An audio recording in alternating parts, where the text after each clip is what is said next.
James McClurkin is not only on the cutting edge of robotic research, he's also dedicated to making inexpensive robots available to one and all to push the science forward.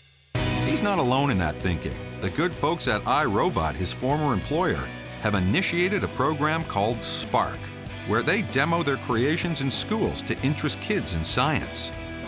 So educating our young people about what it means to create a robot, to program a robot, to be able to share their discoveries with other people so that they can collaborate on making more complicated robots is the key to leading this rapidly growing industry. And really, what kid wouldn't be excited to meet something like the lovely and talented Ava here? Hi, Ava.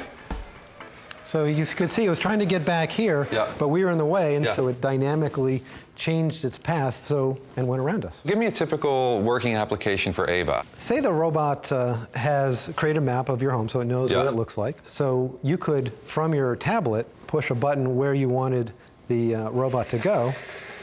So Ava's going to the kitchen. If I'm in Dusseldorf working on some project, Ava will see the kids sitting at the table working on their homework. And then I would swipe this screen and I would see what Ava sees, and my voice would come out, Ava.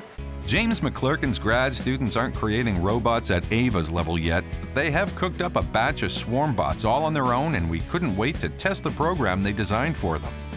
And how old are these bots? Less than a month. And these brand new bots have been programmed by your student to fulfill a recovery program? Recovery. All right, well, you get out of here because I'm worried that you'll cheat and tell your student where I've hid them.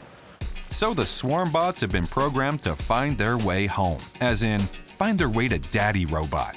But I'm going to push them beyond what they've been asked to do by actually hiding them out of Daddy's sight.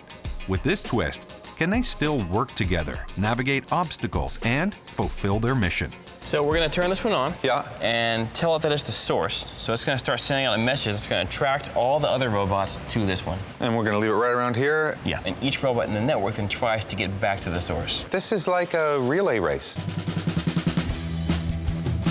I got eyes on the bots.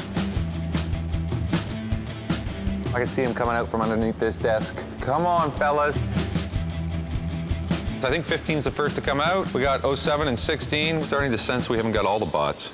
How many did we start with? 10, I think. Oh. So we got 8 back out of 10. That's not bad. That's 80% success rate. What do we do about the other 20%?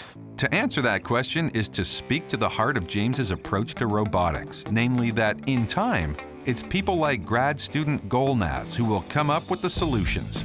Give students far and wide the chance to get their hot little hands on these swarm bots and have them share their work online in a freewheeling open source community. James is convinced this is how major advancements will be made until, eventually, the robots of science fiction become those of reality.